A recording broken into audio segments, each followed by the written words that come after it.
कोई भी साधना करें, अगर आपको सिद्धि नहीं मिल रही है तो सबसे पहले जो विघ्न आता है, विघ्न को स्तंभन करना चाहिए। स्तंभन की देवी बगलामुखी को माना जाता है। इसलिए कोई भी साधना करने से पहले अगर आप बगलामुखी का अष्टोत्तर सतनाम या बगलामुखी रक्षा कवच का पाठ करते हैं, उसके बाद आप साधना का प्रारंभ करते हैं, तो फिर आपकी साधना में विघ्न कम आते हैं। और बहुत सारी ऐसी भी साधनाएं हैं, अगर आप उसके बारे में कहीं तंत्र शास्त्र में पढ़ोगे तो आपको एक बार ऐसा ख्याल आएगा कि क्या ऐसा सच में होता होगा।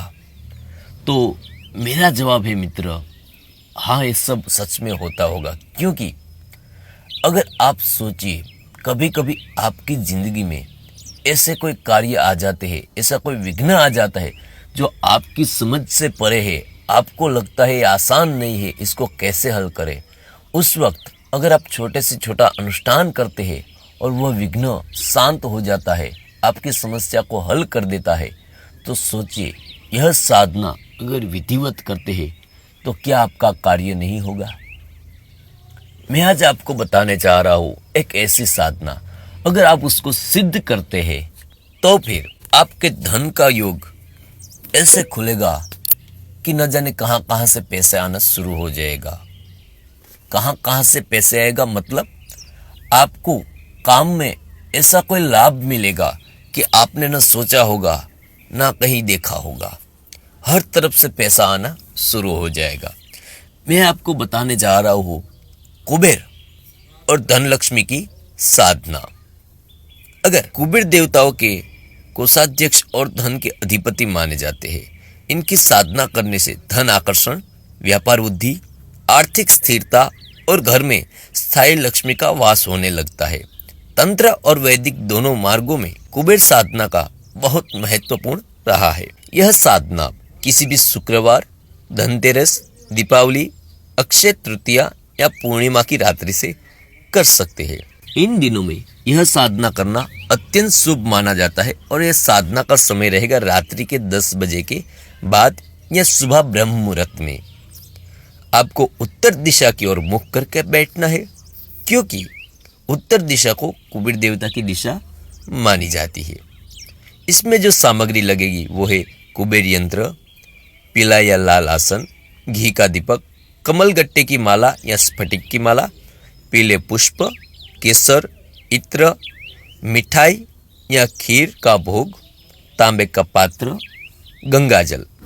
सबसे पहले स्नान करके साफ वस्त्र धारण करें और उत्तर दिशा में लाल या पीला कपड़ा बिछाए, उसके ऊपर कुबेर यंत्र स्थापित करें। फिर गंगा जल छिड़के, दीपक जलाए, धूप और इत्र अर्पित करें, पीले फूल चढ़ाए और हाथ में जल लेकर आपको संकल्प लेना है। उस वक्त संकल्प में आपकी जो इच्छा है वो आपको कुबेर को बतानी है। फिर जल आपको जमीन पे छोड़ देना है। संकल्प कैसे लेना है मैंने आपको पहले भी बताया है, हर बार बताया है, वही तरह का आपको संकल्प लेना है। जल छोड़ने के बाद जो मैं आपको बीज मंत्र बता रहा हूँ, उस बीज मंत्र या फिर मुख्य मंत्र जो है, दोनों में से आपको जो मंत्र अच्छा लगे उस मंत्र का आपको अनुष्ठान करना है। प्रत्येक दिन कम से कम 1008 मंत्र का जप करना है। यह साधना कम से कम 11 दिन की और ज़्यादा से ज़्यादा 41 दिन की रहेगी। एक भी दिन आपको साधना छोड़नी नहीं है। साधना के दरमियान आपको आसन नहीं छोड़ना है और आपको विधिवत यह साधना करनी है। अगर आप चाहे तो साधना के दरमियान हवन कुंड में आहुति भी दे सकते हैं। इससे आपकी साधना का प्रभाव 100 गुना बढ़ जाता है। यानी कि प्रत्येक 100 मंत्र पे आपको कम से कम 10 आहुति देनी है, जिसकी वजह से आपकी साधना प्रबल हो जाएगी।